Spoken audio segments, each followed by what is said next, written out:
Hey everybody, you are now tuned into The Blackout, shining a light on Black excellence, activism, and culture. Blacked out by the majority on AfroVibes Radio, the #1 online internet radio station, with your girl, Tequila. Today's special guest is the lovely Miss Sydney Ely. She's the founder of TWST, so make sure I say this right. Together, we stand tall for girls, as well as a lovely realtor that we got to talk about a little bit. Thank you so much for coming on to The Blackout today. How are you doing? I'm doing excellent. Thank you for inviting me. I'm excited to be here, actually. Absolutely. I'm so glad you're here. So before we just hop into everything, I want them to get to know you and learn a little bit about your background. So tell us who Sydney Ely is. Okay, Sydney Ely is a young lady who is here in Houston. I grew up in Cypress, Texas. Hey. Yeah, right. Shout out Cypress. Fry Road. And I am the child of a entrepreneur, basketball player, Curtis Ealy. That was my beautiful father. He played for the ABA League. He owned his own Mercedes limousine business. So he was just such a dynamic man, and he took special time to make sure that I was also dynamic. And then my mother, she is the world's most empathetic and caring person that I've ever met. She's in the medical field, and so she was the one who mainly raised me, and so I got that side of her personality. So anyway, I'm the child of two amazing people. I grew up in a single parent family, and anyway, I fell into a lot of troubled situations growing up, but I was still hopeful of becoming a model and actress, which was one of my life dreams growing up. And my mom, she did her best to get me into modeling and acting, and I did quite a lot of modeling and acting throughout my years. And then by the time I got in high school, it started to die out, and I still had those dreams, and it was something that would haunt me because I just felt like I didn't have the resources or the guidance to reach my dreams. And it was at that point that I was like, I do not want this feeling to happen to any other child. And so when I get older, I'm going to create an organization for kids like me that can go to a safe space after school and get those resources, get the mentorship that they need, get the guidance that they need, and fellowship with other girls. And so thus TWST was born. And so I've been doing that for 5 years this year. And yeah. So. Congratulations. So I want to piggyback real quick. So you mentioned your father, which I really love that you said, he had this entrepreneurial spirit, and that you were around that. Even though you grew up in a single-parent home, you still had a chance to visually see what ownership was like. How do you feel like that had such an impact on who you are today? Well, my dad, he was just so ambitious and dynamic and friends with everyone and knew how to talk to people, very persuasive. And like I said, he took the time to make sure that I was I possessed those same characteristics, and it affected me because that's actually what gave me the hope to never quit. I was also a child of abuse and child sexual abuse, and for a lot of children, that is the caveat that would send them down a path of depression and anxiety and a lot of things. But yet, because of these lessons that I was getting from my dad, I never gave up. And so it had a huge impact. I feel like I owe my life to my father, because without those lessons, or he also instilled modeling and acting in my brain, and without that hope of being a model and actress, I'm who knows what would have happened to me back then. So it had a major impact on my life. Absolutely, and I love the fact that you're unafraid to be transparent, because a lot of kids, as we talked about before we started the show, they have things that's going on at homes that affects their behavioral changes, and you can't just expect them to come to school every day for 8 hours and just sit down and Right. learn and be perfect, because they're still human beings. They still have emotions. They're dealing with a lot of things they have to return back to. And so I know with you growing up, you've built this program to really help those kids that you identify with. How do you feel like growing up, or when you look back, why do you feel like you had so many of those, those negative behaviors or characteristics that would come out? Because I know you said, you had the little ALC moment, and you know how it can be sometimes.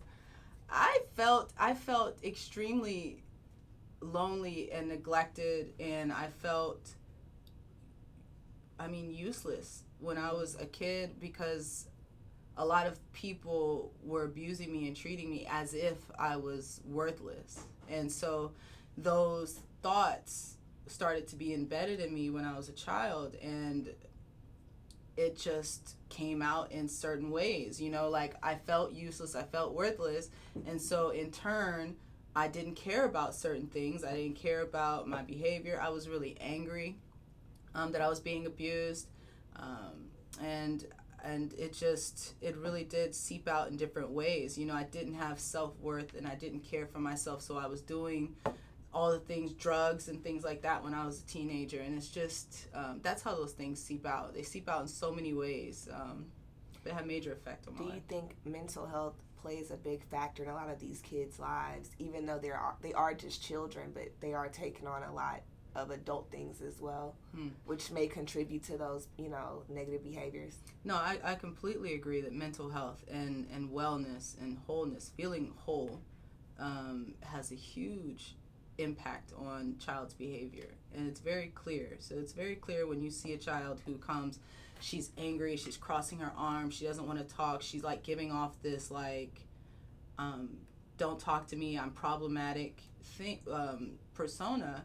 It's very clear she's protecting herself. It's a shell. And then when a girl is promiscuous or just giving herself to several people, some people would call that a mental illness, right? That they're being promiscuous. It's the same thing.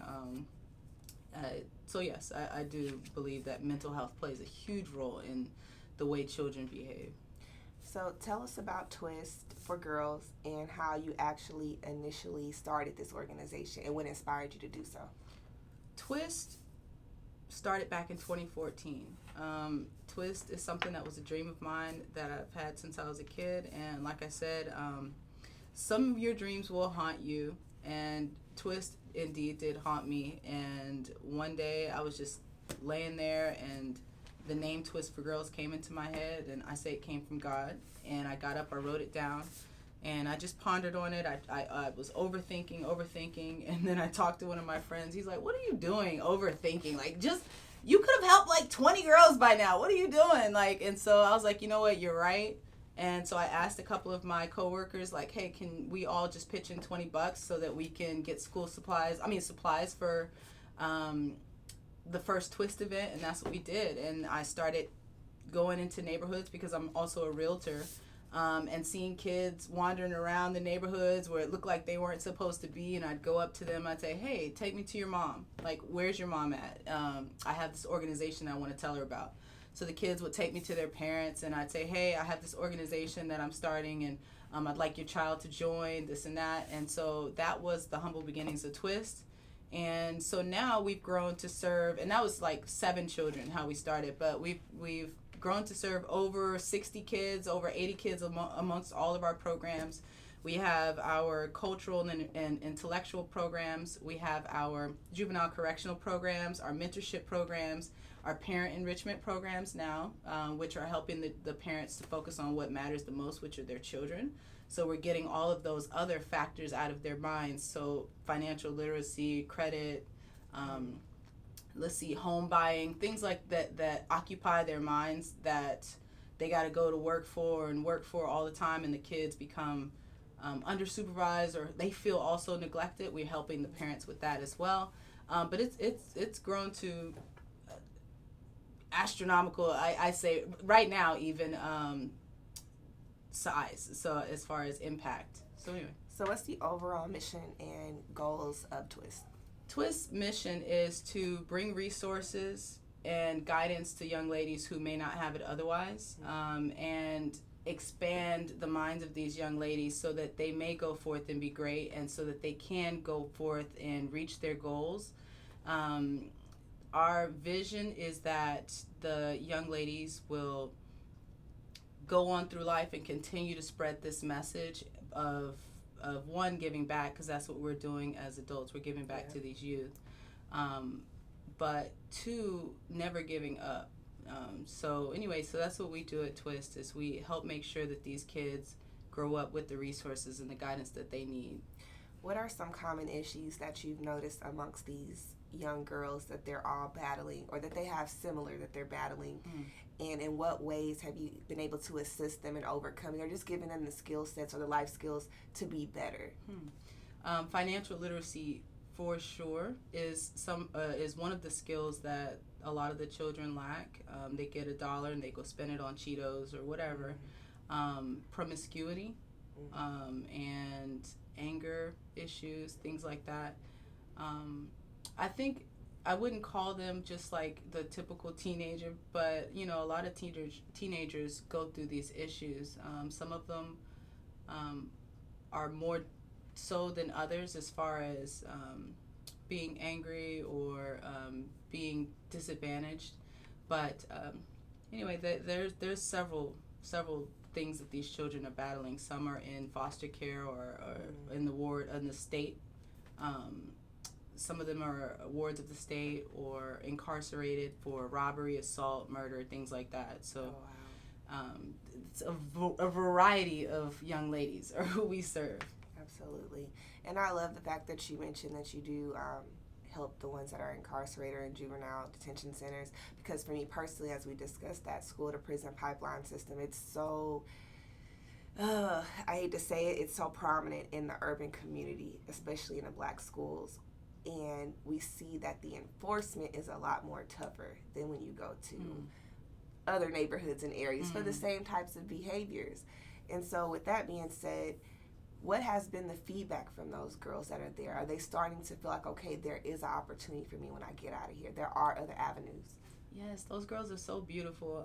I love kids that a lot of people have given up on or feel like that, disregard as if just they're troublesome and like you said, treat them more harshly than others. But these girls, they really do receive the love that we're pouring into them. And you can tell that they're thirsty for it. They're thirsty for a listening ear. They're thirsty for positive people in their lives. They know that that's what they need. And you start to see the behavior change in these young ladies. You start to see them develop more peace in their lives. You start to see them think more. So like I was saying earlier, if somebody says that they don't know what a word means, I go get a dictionary, have them research it, and they think it's funny. At first they didn't like it, but you definitely see positive feedback. And a lot of our girls 2 semesters ago, after we taught them one of our lessons, which is to think before you speak. Is it truthful?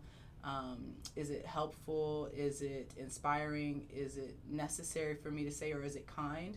If you think about those 5 different areas before you speak or act, and it doesn't match the majority of that acronym think, then I wouldn't do it or say it, right? And so after we taught that lesson, we saw it was over 50% of the girls started to graduate out of the juvenile correctional facility.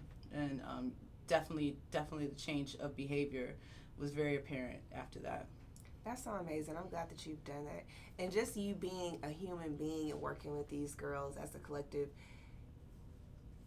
do they get an opportunity to say, wow, like, you relate to my story and look at all the amazing things that you're doing? Do you see that speck in their eye that, oh, okay, I can do this? Yes, very much so. I remember the first day that I was in the correctional facility, something told me to tell them my story. Let them know I was that kid that was getting kicked out of school. I was that kid that was expelled. I was fighting all the time. I was smoking. I didn't tell them all of that because I don't want them to think it's okay. And then, well, she made it. I didn't tell them all that, but I did let them know, like, I didn't have a father. Like, try to help them understand that I understand you and I'm not just here because I'm higher than you and I'm trying to teach you something so that you're not a troublesome person in the world. Like, but after I told them all of these things, you started to feel the connection of them and myself. Like, you started to see them be more peaceful and all of their walls came down. And I just thought that was the most beautiful thing. They like really knew that I cared, and so they were more receptive. People aren't receptive to you unless they know how much you care.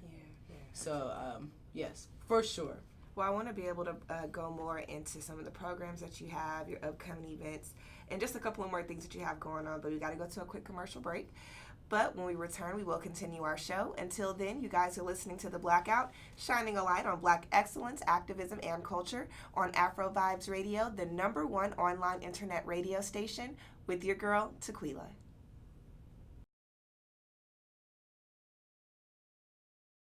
Everybody, you are now tuned back into the Blackout, where we shine a light on Black excellence, activism, and culture on AfroVibes Radio, the #1 online internet radio station, with your girl, Tequila. And we are still inside of the studio with the lovely Miss Sydney Ely, and she's just breaking down her amazing program, TWST. And I want her to kind of go more into depth about what each program does and how it benefits each one of the kids. So go ahead.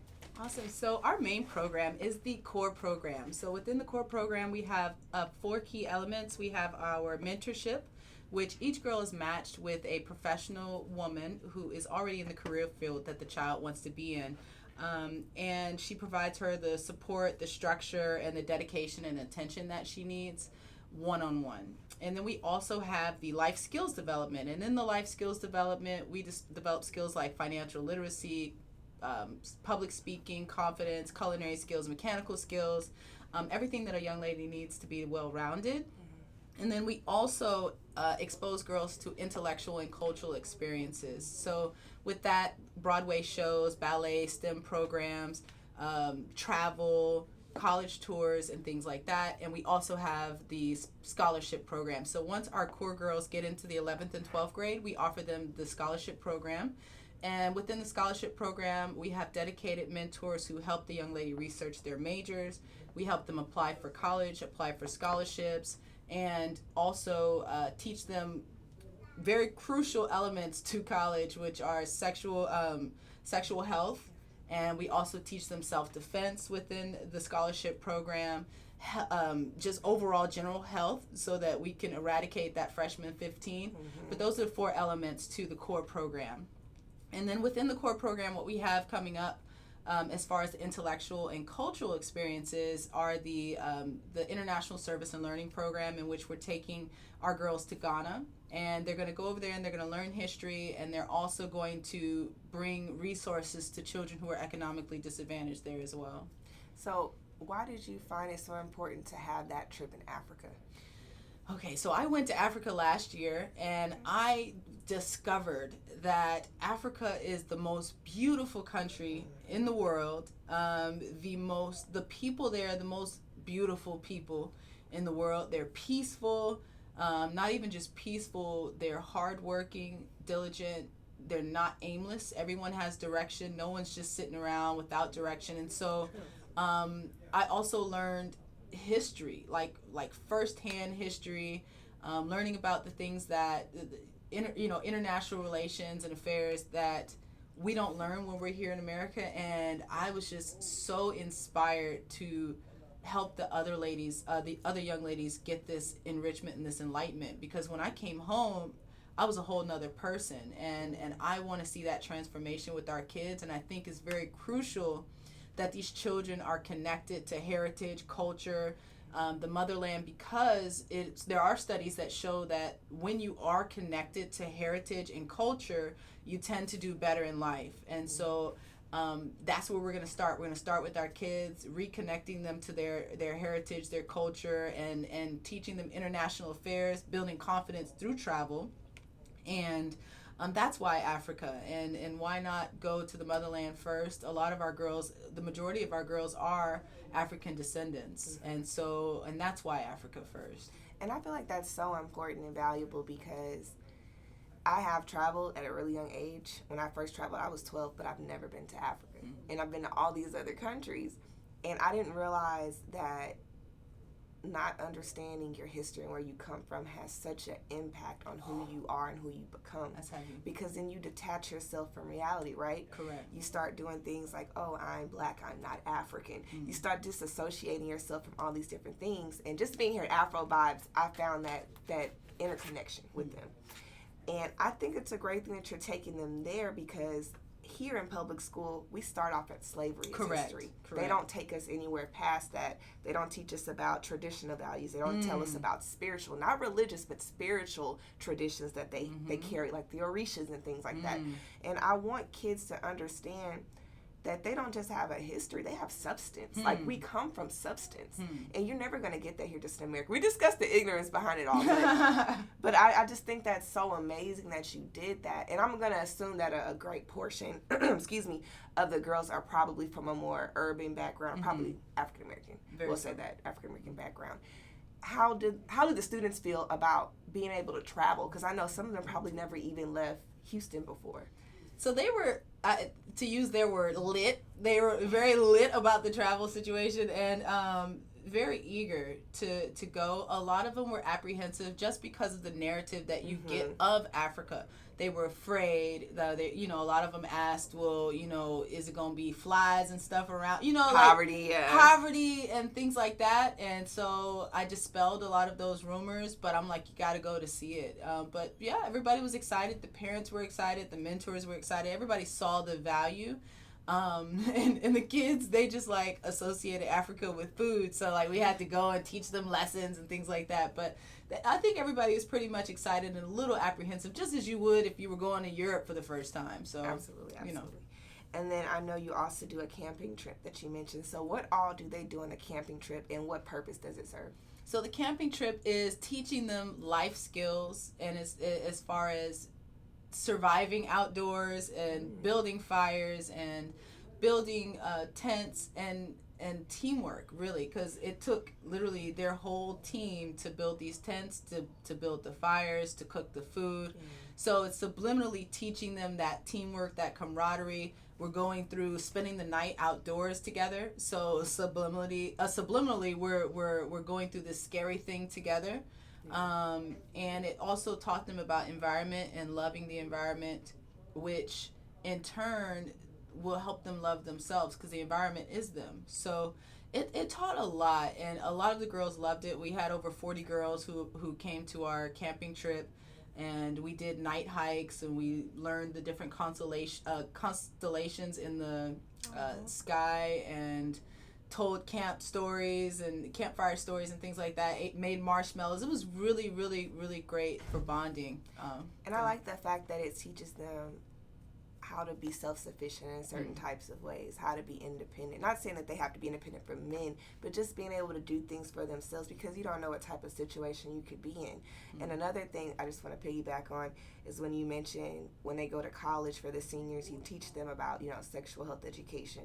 You teach them self-defense methods to help protect themselves, because being someone that's an alumni, I know what it's like, to be raped in college. I know what it's like to, be in situations where I've been stranded and couldn't defend myself. So, if you don't have anybody to teach you, hey, these are the things people are going to say to you to try to persuade you into situations, but this is how you protect yourself. This is how you watch your health, because that 15, it happens if you're not active and you're not in something, and just participating in school. But little things like that, they matter so much. Even application processes, because there are a lot of parents. These children are first generations to go off to college, so nobody knows what the expectation is, and you're setting those standards. So I really love that about that. Thank you. Absolutely. And speaking of HBCUs, you said you did a tour last year too. Tell us a little bit about, why you chose the historically black colleges and universities. It's important for them to be aware. It's important for them to be aware of not even just college, but historically black colleges and universities.